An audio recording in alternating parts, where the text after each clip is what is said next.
آج آپ کسی بھی مارکیٹ میں چلے جائیں، سبزی ہو، فروٹ ہو، دودھ ہو یا کپڑا، آپ کو شاید ہی کوئی چیز صحیح ناپ تول میں ملے۔ آج کے دور کی بدنیتی بڑی ہوشیاری سے کی جاتی ہے۔ ترازو اب وہ پرانے نہیں رہے، ڈیجیٹل ترازو آ چکے ہیں جن کی نمبرنگ میں ہیر پھیر کر کے وزن کم کرنے کے باوجود پورا دکھایا جاتا ہے۔ فروٹ دکھایا کچھ جاتا ہے، تھمایا کچھ جاتا ہے۔ دودھ جھاگ میں لپٹا ہوتا ہے اور مقدار آدھی رہ جاتی ہے۔ کپڑے کا ناپ کھینچ کھینچ کر دیا جاتا ہے۔ راشن میں کوالٹی الگ خراب اور تول الگ کم۔ آج کی مارکیٹیں بے ایمانی کا گڑھ بن چکی ہیں۔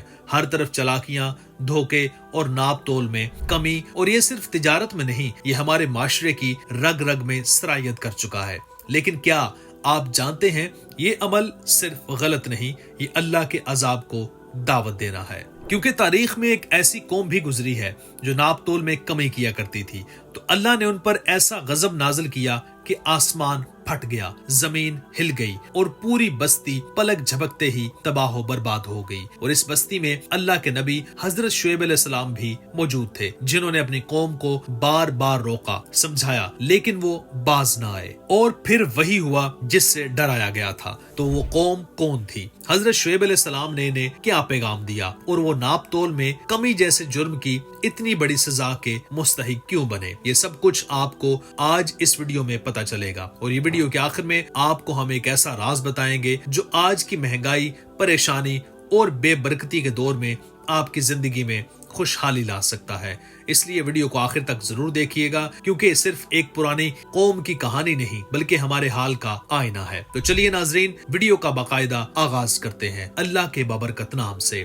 بسم اللہ الرحمن الرحیم۔ السلام علیکم معزز خواتین و حضرات، اللہ کے نبی شعیب علیہ السلام کو خطیب الانبیاء کے لقب سے یاد کیا جاتا ہے۔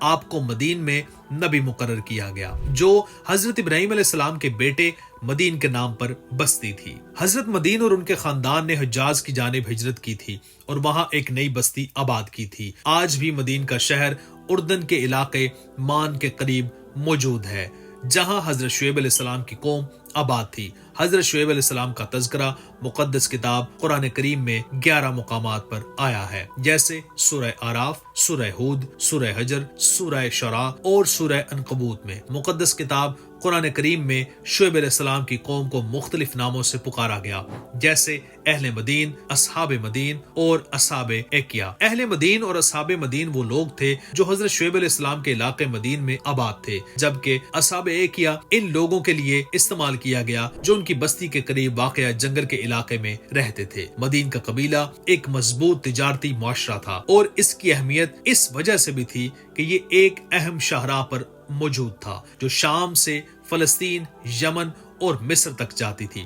ان کی تجارت کی طاقت نے انہیں ایک خوشحال زندگی دی تھی، لیکن اس خوشحالی کے باوجود انہوں نے ناپ تول میں کمی کی بدعت کو اپنا رکھا تھا، جس پر حضرت شعیب علیہ السلام نے انہیں تنبیہ کی۔ قرآن کریم میں اللہ تعالیٰ سورہ حجر میں ارشاد فرماتے ہیں، اور یہ دونوں بستیاں بڑی شاہراہ پر آباد تھیں۔ اس آیت سے یہ واضح ہوتا ہے کہ اصحاب مدین کا قبیلہ نہ صرف جغرافیائی طور پر اہم تھا بلکہ ان کی تجارتی حیثیت بھی مضبوط تھی، لیکن ان کی مادی خوشحالی کے باوجود ان کی بدعنوانیوں میں ناپ تول میں کمی ایک اہم پہلو تھا، بلکہ یہ بدبخت قوم ایک درخت کی پوجا بھی کیا کرتی تھی۔ علامہ ابن کثیر نے اپنی تفسیروں میں یہ ذکر کیا ہے کہ اصحاب ایکیا کا تعلق اس درخت سے تھا جسے وہ پوجتے تھے اور اس درخت کو خدا کی موجودگی کی علامت سمجھتے تھے۔ اس درخت کی عبادت ایک خاص طریقے سے کی جاتی تھی اور اس کا احترام بھی ان کی روزمرہ زندگی کا حصہ تھا۔ قبیلہ مدین میں اس درخت کے ارد گرد ایک عقیدت اور تقدس کا ماحول تھا، اور وہ اپنے تمام مسائل کا حل اس درخت کی پوجا میں تلاش کرتے تھے۔ یہ قوم بظاہر خوشحال تھی، بڑے بازار، تجارتی قافلے، مال و دولت اور دنیاوی چمک دمک کی کوئی کمی نہیں تھی،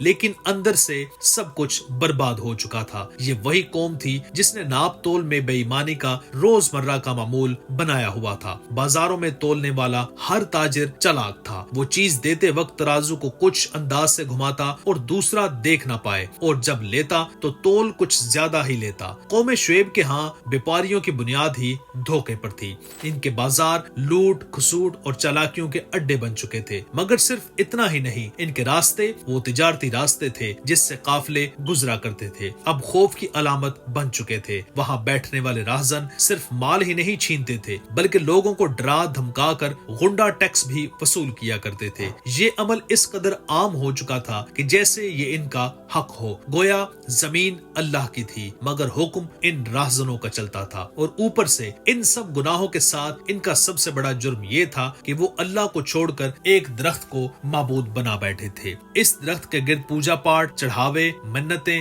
اور جھکنے کا عمل اس شدت سے کیا جاتا تھا کہ جیسے ساری کائنات اسی کے رحم و کرم پر ہو۔ ان سب جرائم کے درمیان ایک مرد حق، ایک سچے نبی حضرت شعیب علیہ السلام ان کے درمیان کھڑے ہوئے۔ انہوں نے فرمایا، اللہ کی طرف لوٹ آؤ، اس کے سوا کوئی عبادت کے لائق نہیں۔ بازاروں میں ایمانداری لاؤ، ترازو کو سیدھا کرو اور راستوں میں فساد پھیلانا چھوڑ دو۔ لیکن قوم شعیب نے سننا گوارا نہ کیا۔ وہ دولت کے نشے میں مست تھے اور اپنے ظلم کو حق سمجھنے لگے تھے۔ ناظرین، حضرت شعیب علیہ السلام کی پکار اب ہر دل تک پہنچ چکی تھی۔ کچھ لوگ سچائی کو پہچان چکے تھے، ان کے دلوں میں اللہ کا خوف جاگ چکا تھا۔ انہوں نے ظلم، چوری، دھوکہ دہی اور شرک کو چھوڑ کر حق کو قبول کر لیا تھا۔ یہ منظر قوم کے ان متکبر سرداروں کے برداشت سے باہر تھا جن کے مفادات اب خطرے میں پڑنے لگے تھے۔ جو لوگ پہلے ناپ تول میں چالاکی کر کے مال کمایا کرتے تھے، اب وہ ایمانداری کی باتوں کو اپنے لیے خطرہ سمجھنے لگے، اور جن کی دہشت سے قافلے کانپتے تھے، اب حضرت شعیب علیہ السلام کے سچ نے ان کے روب کو توڑنا شروع کر دیا تھا۔ چنانچہ وہ سردار اب کھل کر سامنے آ گئے۔ آنکھوں میں غرور،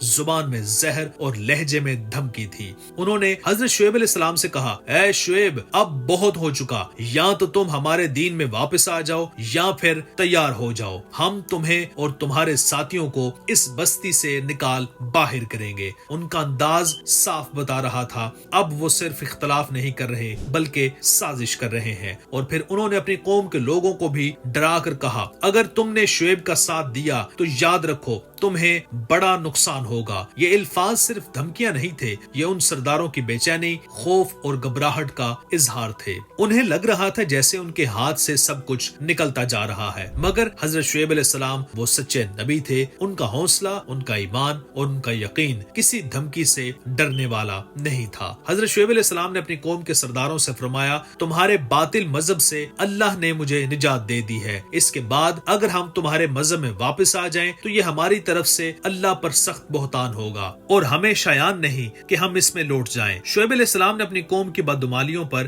سخت رنجیدہ ہوئے اور انہیں بار بار واعظ و نصیحت کرتے رہے۔ انہوں نے قوم کو اللہ کے عذاب سے ڈراتے ہوئے متنبہ فرمایا، اے قوم، اللہ ہی کی عبادت کرو اور اس کے سوا تمہارا کوئی معبود نہیں، اور ناپ تول میں کمی نہ کرو۔ میں تم کو آسودہ حال دیکھتا ہوں، اور اگر تم ایمان نہ لاؤ گے تو مجھے تمہارے بارے میں ایک ایسے دن کے عذاب کا خوف ہے جو تم کو گھیر کر رہے گا۔ انہوں نے کہا، شعیب، کیا تمہاری نماز تمہیں یہ سکھاتی ہے کہ جن کو ہمارے باپ دادا پوجتے آئے ہیں ہم ان کو ترک کر دیں یا اپنے مال میں تصرف کرنا چاہیں تو نہ کریں؟ تم تو بڑے نرم دل اور راست باز ہو۔ حضرت شعیب علیہ السلام نے جواب دیا کہ اے قوم، دیکھو تو، اگر میں اپنے پروردگار کی طرف سے روشن دلیل پر ہوں اور میں نہیں چاہتا کہ جس امر سے میں تمہیں منع کروں خود اس کو کرنے لگوں، میں تو جہاں تک مجھ سے ہو سکے تمہارے معاملات کی اصلاح چاہتا ہوں، اور مجھے توفیق ملنا اللہ ہی کے فضل سے ہے۔ میں اس پر بھروسہ رکھتا ہوں اور اسی کی طرف رجوع کرتا ہوں۔ اور اے قوم، میری مخالفت تم سے کوئی ایسا کام نہ کروا دے کہ جیسی مصیبت نوح علیہ السلام کی قوم یا ہود علیہ السلام کی قوم یا صالح علیہ السلام کی قوم پر واقع ہوئی، ویسی ہی مصیبت تم پر واقع ہو۔ اور لوط علیہ السلام کی قوم کا زمانہ تو تم سے کچھ دور نہیں۔ اپنے پروردگار سے بخشش مانگو اور اس کے آگے توبہ کرو، بے شک میرا پروردگار رحم کرنے والا اور محبت کرنے والا ہے۔ روایت میں آتا ہے کہ حضرت شعیب علیہ السلام نابینا تھے یا ان کی بصارت بہت کم تھی۔ چنانچہ حضرت شعیب علیہ السلام کی واضح نصیحت کے جواب میں یہ سردار تانا زنی کرتے ہوئے انہیں سنسار کرنے کی دھمکیاں دینے لگے۔ قرآن کریم میں اللہ تعالیٰ فرماتے ہیں، انہوں نے کہا، شعیب، تمہاری بہت سی باتیں ہماری سمجھ میں نہیں آتی اور ہم دیکھتے ہیں کہ تم ہم میں کمزور بھی ہو، اور اگر تمہارے بھائی نہ ہوتے تو ہم تم کو سنسار کر دیتے اور تم ہم پر کسی طرح بھی غالب نہیں ہو۔ اس پر حضرت شعیب علیہ السلام نے اپنی قوم سے فرمایا، اے قوم، کیا میرے بھائی بندوں کا دباؤ تم پر اللہ سے زیادہ ہے؟ اور اللہ کو تم نے پیٹھ پیچھے ڈال رکھا ہے۔ میرا پروردگار تو تمہارے سب اعمال پر احاطہ کیے ہوئے ہے۔ اور برادران ملت، تم اپنی جگہ کام کام کیے جاؤ، میں اپنی جگہ کام کیے جاتا ہوں۔ تم کو عین قریب معلوم ہو جائے گا کہ رسوا کرنے والا عذاب کس پر آتا ہے اور جھوٹا کون ہے، اور تم بھی انتظار کرو، میں بھی تمہارے ساتھ انتظار کرتا ہوں۔ قوم کے متکبر سرداروں کی جارحانہ گفتگو کے بعد حضرت شعیب علیہ السلام اس بات کا اندازہ لگا چکے تھے کہ ان کے دلوں پر مہر لگ چکی ہے اور ان پر کسی بات کا کوئی اثر نہیں ہو رہا، لہٰذا انہوں نے اپنے رب سے دعا کی، اے پروردگار، ہم میں اور ہماری قوم میں انصاف کے ساتھ فیصلہ کر دے، اور آپ سب سے اچھا فیصلہ کرنے والے ہیں۔ در حقیقت ان الفاظ کے ساتھ حضرت شعیب علیہ السلام اپنی قوم سے جو کفار تھے ان کی ہلاکت کی دعا کر رہے تھے، جسے اللہ تعالیٰ نے قبول فرمایا۔ ناظرین، قوم شعیب علیہ السلام کی ہلاکت تین طرح کے عذابوں کے ذریعے ہوئی جو اللہ کی طرف سے ان کی نافرمانی اور فساد کے بدلے میں نازل ہوا۔ قرآن کریم میں ان عذابوں کا تفصیل سے ذکر کیا گیا ہے جو قوم شعیب پر آ کر انہیں مکمل طور پر تباہ و برباد کر گئے۔ سب سے پہلا عذاب جو قوم شعیب پر آیا وہ ایک زبردست زمین لرزنے والا زلزلہ تھا۔ اللہ تعالیٰ نے اس قوم کو اس طرح ایک شدید زلزلے کا شکار کیا کہ ان کی بستی میں ہر طرف تباہی و بربادی پھیل گئی۔ زمین کا دھڑکنا اور لرزنا اس بات کا نشان تھا کہ اللہ کی سزا آ چکی ہے۔ دوسرا عذاب قوم شعیب پر ایک زبردست چنگھاڑ کی صورت میں آیا، ایک ایسی خوفناک آواز تھی جو زمین اور آسمان کو ہلا دیتی تھی۔ یہ آواز اتنی شدید تھی کہ اس سے قوم شعیب کے دل دہل گئے اور ان کی جانیں لرز گئیں۔ اس آواز نے ان کے حواس سلب کر لیے اور وہ مکمل طور پر تباہی کا شکار ہو گئے۔ قوم شعیب پر تیسرا عذاب ایک بھیانک آگ کی صورت میں آیا جو آسمان سے گزر کر ان کی بستی تک آ پہنچی۔ اللہ تعالیٰ نے ان پر ایسی آگ کے بادل بھیجے جو ہر طرف تباہی مچانے والے تھے۔ اس آگ نے ان کی زندگیوں کو جلا کر راکھ کر دیا اور قوم شعیب کی بستی کا پورا نظام تباہ و برباد کر دیا۔ یہ تین عذاب قوم شعیب کی نافرمانی اور بدکاری کا نتیجہ تھے۔ ان عذابوں نے انہیں ایسی حالت میں پہنچا دیا کہ وہ نہ صرف دنیا میں بلکہ آخرت میں بھی اللہ کے عذاب کا شکار ہوئے۔ علامہ ابن کثیر فرماتے ہیں کہ اللہ تعالیٰ نے ان پر پہلے تو سخت گرمی مسلط فرمائی اور 7 دن مسلسل ان پر ہوا بند رکھی، جس کی وجہ سے پانی اور سایہ بھی ان کی گرمی نہ کم کر سکا اور نہ ہی درختوں کے جھنڈ کام آئے۔ چنانچہ اس مصیبت سے گھبرا کر بستی سے جنگل کی طرف بھاگے، وہاں ان پر بادلوں نے سایہ کر لیا۔ سب گرمی اور دھوپ کی شدت سے بچنے کے لیے اس سائے تلے جمع ہو گئے اور سکون کا سانس لیا، لیکن پھر چند لمحوں بعد ہی آسمان سے آگ کے شعلے برسنے شروع ہو گئے، زمین زلزلے سے لرزنے لگی اور پھر آسمان سے ایک سخت چنگھاڑ آئی تو اس نے ان کی روحوں کو نکال دیا، کلیجے پھٹ گئے اور جسموں کو تباہ و برباد کر دیا اور سب اوندھے گر پڑے۔ جب قوم شعیب پر عذاب آنا شروع ہوا تو حضرت شعیب علیہ السلام اور ان کے ساتھی فوراً وہاں سے نکل گئے۔ جمہور مفسرین کے مطابق حضرت شعیب علیہ السلام اور ان کے پیروکار مکہ معظمہ آ گئے، جہاں آپ نے باقی زندگی گزارنے کا فیصلہ کیا اور وہیں قیام فرمایا۔ حضرت شعیب علیہ السلام نے اپنی قوم کی سرکشی اور نافرمانی سے مایوس ہو کر ان کے خلاف بد دعا فرمائی تھی، لیکن جب عذاب کا وقت آیا اور قوم کی تباہی دیکھ کر ان کے دل میں دکھ اور غم آیا، آپ کی پیغمبرانہ رحمت اور شفقت ظاہر ہوئی۔ حضرت شعیب علیہ السلام نے قوم کو خطاب کرتے ہوئے فرمایا، میں نے تمہیں تمہارے رب کے احکام پہنچا دیے تھے اور تمہاری بھلائی میں کوئی کمی نہیں کی تھی، لیکن اب میں کافر قوم کا کیا غم کروں۔ اس بات سے حضرت شعیب علیہ السلام کی شفقت اور غمگینی ظاہر ہوتی تھی، کیونکہ ایک نبی کا دل ہمیشہ اپنی قوم کے لیے نرم ہوتا ہے، چاہے وہ قوم اللہ کی ہدایت کو رد کرے۔